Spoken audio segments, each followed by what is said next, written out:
महर्षि विश्वामित्र मुनि अयोध्या में आ पहुंचे और अपने यज्ञ की रक्षा के लिए राजा दशरथ से कहा कि कुछ दिनों के लिए राम लक्ष्मण को मुझे दे दीजिए।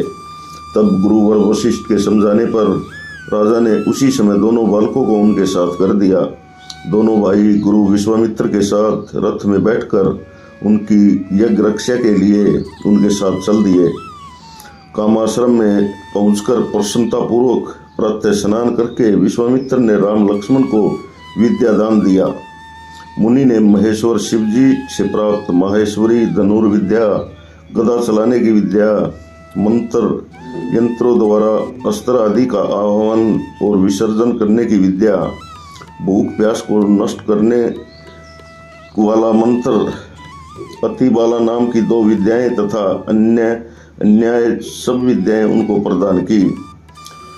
उन सब विद्याओं को पाकर राम लक्ष्मण ऋषि मुनियों के सुख हेतु राक्षसों का वध करने लगे। मार्ग में यात्रियों को मार मार कर उनका भक्षण करने वाली ताड़का नाम की राक्षसी को राम ने एक ही बाण में मार डाला। यक्ष सुकेतु की पुत्री सुंद की स्त्री का वह ताड़का पहले बहुत ही सुंदर थी, परंतु जब उसने अगस्त्य ऋषि को वन में सताया तो उन्होंने शाप दे दिया, जिससे वह एक क्रूप राक्षसी हो गई थी। फिर उसके मारीच और सुबाहु 2 राक्षस पुत्र उत्पन्न हुए। मुनि ने उनसे कहा था कि राम के बाण से तू मृत्यु गति को प्राप्त होगी।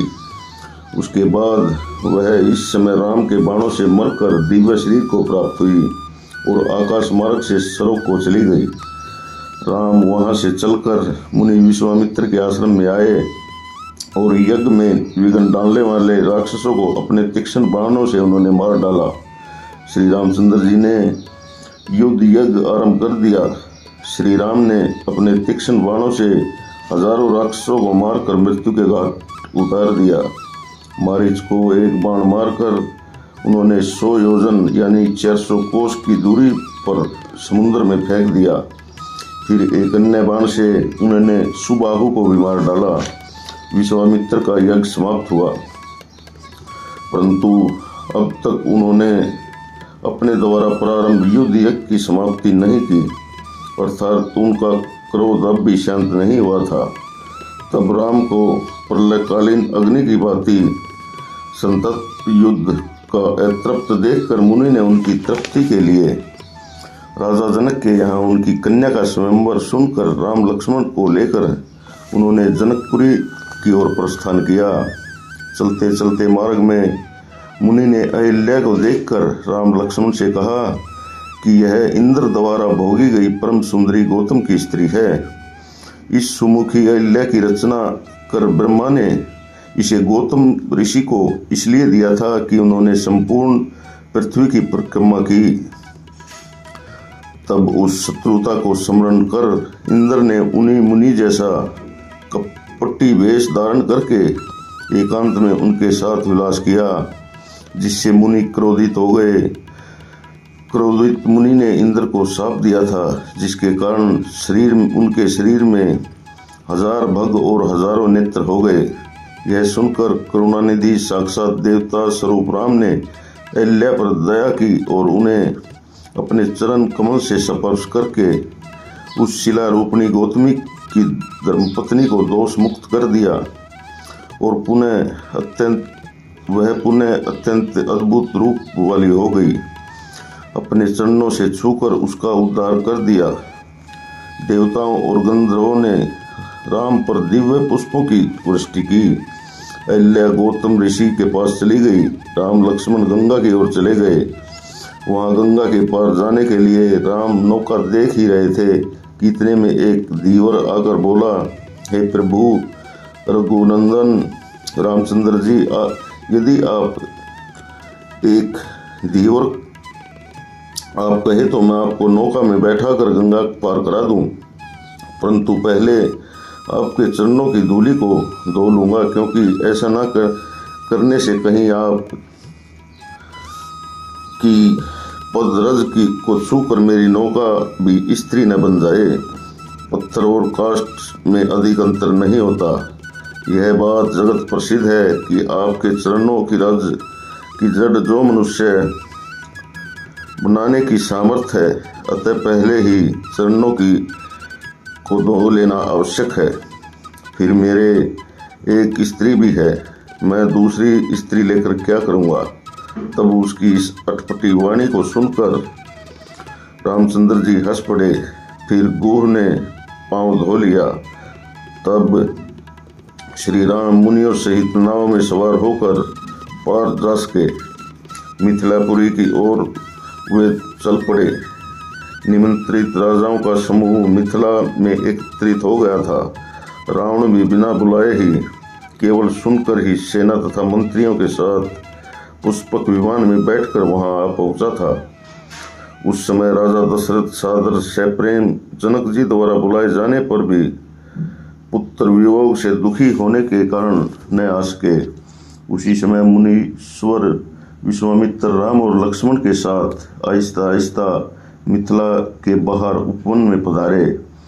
तब आगमन का समाचार पाकर राजा जनक उन्हें सादर सहित बुलाने को समक्ष जाना ही चाहते थे कि विश्वामित्र का एक शिष्य उनके पास आ पहुंचा और राजा ने उन्हें नमस्कार किया। उसने राजा को एकांत में ले जाकर भली भांति अपने गुरु का संदेश कह सुनाया। उसने कहा कि गाधी पुत्र विश्वामित्र ने आपसे कहा है कि मैं अपने साथ राजा दशरथ के सूरवीर राम लक्ष्मण 2 पुत्रों को लाया हूँ। अब यही दोनों सीता और उर्मिला का पानी ग्रहण करेंगे और आपके प्रण किए हुए धनुष को ये ही तोड़ेंगे। अतः वर राज को स्वागत आप अपने नगर में बुलाएं, परंतु जब तक धनुष टूट न जावे तब तक यह बात किसी से प्रकट न करें। राजा से ऐसा कहकर वह शिष्य पुण्य शीघ्रता से गुरु के पास लौट आया। यह बात सुनकर राजा को मन ही मन में बड़ी प्रसन्नता हुई। उन्होंने संपूर्ण नगरी को तोरण पताकाओं से सुसज्जित करवाकर श्रेष्ठ दर्शनीय गज को आगे कर सैनिकों, सब राजाओं, सुमेधा आदि स्त्रियों और अनेक प्रकार के मनोहर मांगलिक वाद्य यंत्रों के साथ ले अपनी पत्नी सहित विश्वामित्र मुनि के समीप जा सर्वप्रथम उसको नमस्कार करके उन्होंने उसकी पूजा की। फिर ज्ञात की न्यायी उन दोनों बालकों का परिचय पूछ सविधि वस्त्राभूषणों द्वारा उनका सत्कार कर हाथी पर चढ़ाकर चामर शोभित बाजे बजवाते हुए विश्वामित्र के साथ मिथिलापुरी में उनको ले आए। समस्त सुंदर स्त्रियां सुंदर नृत्य करने लगी, चारण बाट स्तुति पाठ करने लगे तथा जय जयकार के नारे लगाने लगे। अनेक प्रकार के वाद्य यंत्रों और मधुर रव दिशाएं स्तब्धित हो गई। नट मनोहर गीत गाए जाने लगे। सब जगह आनंद छा गया। उसके बाद मनोहर और सूरवीर राम और लक्ष्मण नगर के मुख्य विशाल मार्ग पर आ गए।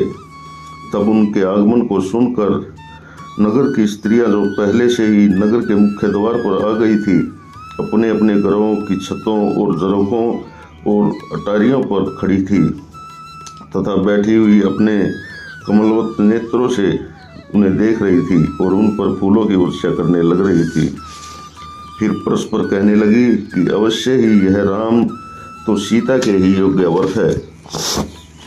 यदि हमारे भाग्य से यह दोनों उत्तम रमणीय तथा सुंदर शरीर वाले राम लक्ष्मण सीता तथा उर्मिला के पति होवें तो बड़ा उत्तम होगा। तब उनके इन मांगलिक और मनोहर वाक्यों को सुनकर दोनों बालकों ने मुख ऊपर किया और उनकी ओर देखने लगे। उसके बाद वे सब नरपतिगण कहने लगे कि जब हम सब यहाँ आए तब तो राजा ने ऐसा उत्सव नहीं किया था और अब इन बालकों के लिए ऐसा क्यों कर रहे हैं। राजा ने कहीं भीतर ही भीतर सीता और राम का विवाह तो नहीं कर दिया।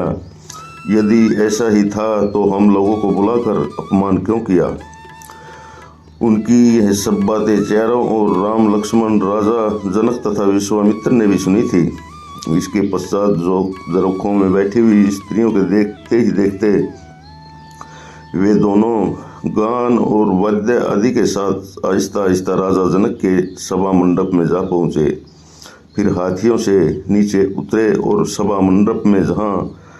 सब नरपतिगण बैठे थे। विश्वामित्र के साथ जाकर वे बालक भी मुनि के आगे मुनि मंडली में जा बैठे।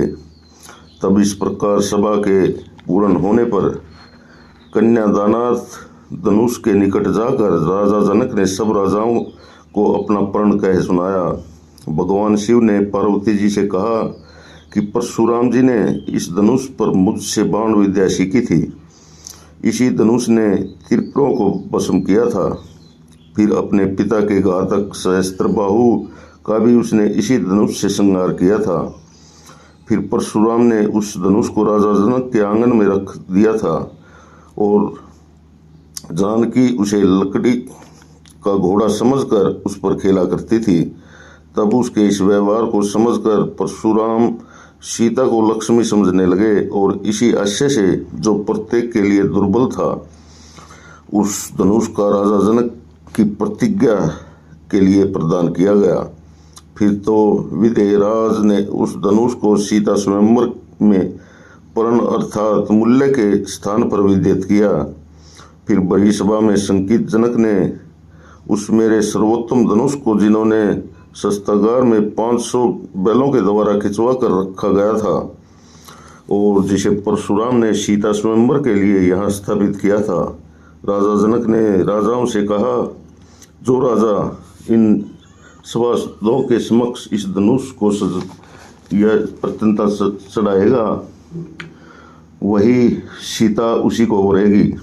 तब राजा के इस वाक्य को सुनकर तथा पर्वत के तुल्य उस अचल धनुष को देखकर सब राजा तथा महाराजाओं के मुख से आह निकल गई। कुछ लोग तो उस धनुष को भूमि से थोड़ा भी न हटा सके, कुछ ने ऊंचा भी किया तो भी वे पृथ्वी से न छुड़ा सके। पुनः सब लोग मिलकर उठाने लगे, किंतु वह धनुष तब भी पृथ्वी से न उठ सका। फिर वह प्रत्यंचा अर्थात डोरी कैसे चढ़ाते? तब सब राजाओं का धनुष चढ़ाने से प्रमुख हुआ देखकर रावण ने धनुष के पास जाकर हंसते हुए राजा जनक से कहने लगे, राजन, यह रावण है जिसने समस्त देवताओं को जीत लिया, त्रिलोकी को वश में कर लिया है तथा अपने 2 ही भुजाओं से शिव के निवास स्थान कैलाश पर्वत को कंपा दिया है।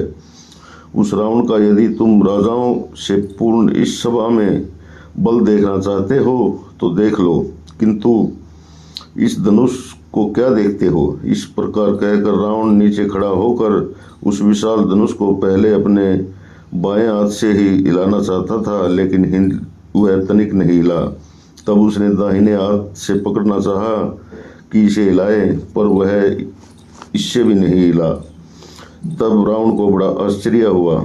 अब वह अपने दोनों हाथों से उसे उठाना चाहता था। फिर 3 से 4 से इस प्रकार करते करते उसने अपने 20 भुजाएं एक साथ लगा दी। तब कहीं वह एक ओर से थोड़ा उठा, फिर 19 भुजाओं से उसे पकड़कर 20वीं भुजा से पृथ्वी पर लटकती हुई उसकी डोरी को पकड़कर ज्यों ही उठाना चाहा, त्यों ही वह संभल न सका और धनुष उल्टे उसकी छाती पर गिर पड़ा, जिससे रावण अपने 20 हाथों से अपनी छाती से उसे हटा न सका और मुख ऊपर करके सहसा पृथ्वी पर गिर पड़ा। सिर का मुकुट दूर जा गिरा, धोती की लांग खुल गई। सब राजा हंसने लगे। बेचारे रावण के प्राण निकलने लगे, आंखें घूमने लगी और मुंह से लार बहने लगी। तब उसकी इस दशा को देखकर उसके मंत्रियों और सैनिकों ने दौड़कर घेर लिया। अपने अपने पहने हुए सुंदर वस्त्रों में मलमूत्र उन्होंने कर दिया। फिर तो रावण जैसे ही यह दशा राजा जनक और ने देखी, वह व्यग्र हो गए और बोले, क्या अब कोई और वीर इस पृथ्वी पर न रहा? क्या पृथ्वी वीर विहीन हो गई? तब महाराज जनक के इन वाक्य को सुनकर राम तथा लक्ष्मण की भौहें मारे क्रोध के भड़कने लगी और वे विश्वामित्र के मुख की ओर देखने लगे। तब विश्वामित्र बोले, हे राघव, उठो, अब तुम ही इस धनुष को सज्जित करो।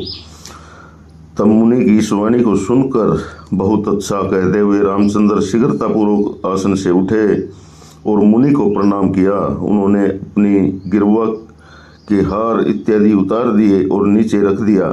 फिर कमर को कस मुकुट को भली भांति बांधकर धीरे धीरे सभा में जा खड़े हुए। राम को वहां आया देखकर सब लोग बड़े आश्चर्यचकित हो गए। वे उन्हें देखने लगे और परस्पर बातें करने लगे, यह बालक कैसा मूर्ख है। अरे जहां हम लोग मौन हो गए वहां ये क्या करेगा। किसी ने कहा यह तो केवल रावण को देखने के लिए आया है। किसी ने कहा कि यह अपने बाल स्वभाव से खेलने आया है। कोई बोला इसने अपने गिरवा की माला तथा हार इत्यादि क्यों उतार दिया है। किसी ने कहा इस बालक को विश्वामित्र ने धनुष उठाने भेजा है। कोई बोला इस बालक को विश्वामित्र ने शत्रुतावश यहाँ भेजा है जिससे कि यह धनुष के नीचे दब कर मर जाए। औरों ने कहा नहीं मुनि इसका बल समझने के लिए भेजा है, किंतु राम इस धनुष के विषय में क्या कर सकता है। इस प्रकार के राजाओं में अनेकों तर्क वितर्क ही हो रहे थे कि समक्ष खड़े राम को देखकर जनक जी विश्वामित्र से बोले, हे मुनिराज, जहाँ इस धनुष के विषय में बड़े बड़े राजा महाराजा तथा रावण की शक्ति कुंठित हो गई, वहाँ यह बालक क्या करेगा, क्योंकि यह किशोर बड़ा कोमल अंग वाला है और यह धनुष बड़ा ही दुर्दय और महान है। इसी बीच सुमेगा आदि सब स्त्रियां जरोकों जालियों छतों पर से न्याय राम को देखकर उन्हें साक्षात नारायण न समझ आपस में कहने लगी, वास्तव में यह सुकोमल किशोर धनुष के सम्मुख खड़ा है, क्या इससे यह धनुष उठेगा। पर यह तो सीता के योग्य वर है। तब मोहवश वे आकाश में स्थित शिव विष्णु और ब्रह्मा को देखकर उनसे हाथ जोड़कर प्रार्थना करने लगी, हे शंभो रमाकांत, हे ब्रह्मा जी, हम लोगों ने पूर्व जन्म व्रत आदि जो पुण्य किए हैं, यह बालक धनुष चढ़ाने में समर्थ हो, अतः आप अपनी दया से इस धनुष को फूल साल का कर दें।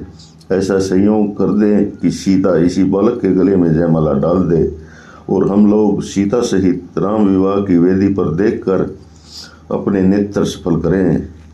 इधर महिलाएं देवताओं से मनोती कर रही थी, तब तक दिव्य वस्त्राभूषणों से सज्जित सत पर बैठी सीता की सभा मंडप में राम को धनुष के समक्ष खड़ा देख उठ खड़ी हुई और अपनी प्रिय सहेली तुलसी के गले में हाथ डाल तथा कुछ आगे बढ़ सादर यह मधुर वाक्य बोली, हाय यह कैसी कठोर प्रतिज्ञा है। कहाँ यह कोमल अंग वाला बालक राम और कहाँ यह पर्वत के समान भारी कठिन धनुष, भला यह इनसे कैसे टूट सकेगा। हे ईश्वर, यह तुमने क्या किया और क्या करना सोच रखा है। चाहे जो हो, परंतु मैं राम को छोड़ अन्य किसी को नहीं वरूंगी। यदि मेरे पिता ने मुझे किसी अन्य को देने की कोशिश की तो महल से गिरकर अथवा विष आदि खाकर अपने प्राण त्याग दूंगी।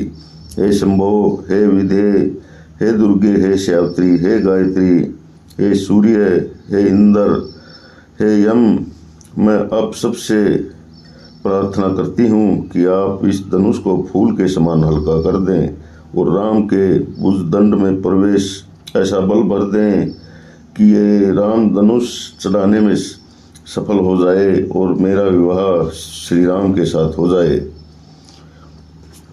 ऐसा करते करते सभी स्त्रियां और सीता सहित भगवान से प्रार्थना करने लगी। श्री रामचंद्र जी धनुष के समीप आ पहुँचे। वहां जाकर उन्होंने धनुष को प्रणाम करके उनकी प्रदक्षिणा की और फिर मन ही मन में ध्यान धरकर नमस्कार किया। उसके बाद राजा दशरथ, माता कौशल्या तथा गुरु वशिष्ठ को मन मन में प्रणाम किया और पुनः बाएं हाथ से धनुष को पकड़कर दाहिने हाथ से उसकी प्रत्यंचा लेकर अक्षण भर में सभा के समक्ष बाएं हाथ से धनुष को झुकाकर प्रत्यंता चढ़ा दी। उसके बाद बाजे बजने लगे, चारण यशगान करने लगे। इतने में रामचंद्र जी ने बाएं हाथ के बल से उस उत्तम पुरातन शिव धनुष के मध्य से उसके 3 टुकड़े हो गए। धनुष के टूटने से ऐसा विशाल शब्द हुआ जैसे समस्त आकाश में ध्वनि होने लगी। पृथ्वी कांप गई और पृथ्वी कांप गई और जो शब्द हुए, हे पार्वती, उस समय तुम भी भय से हमसे चिपट गई थी।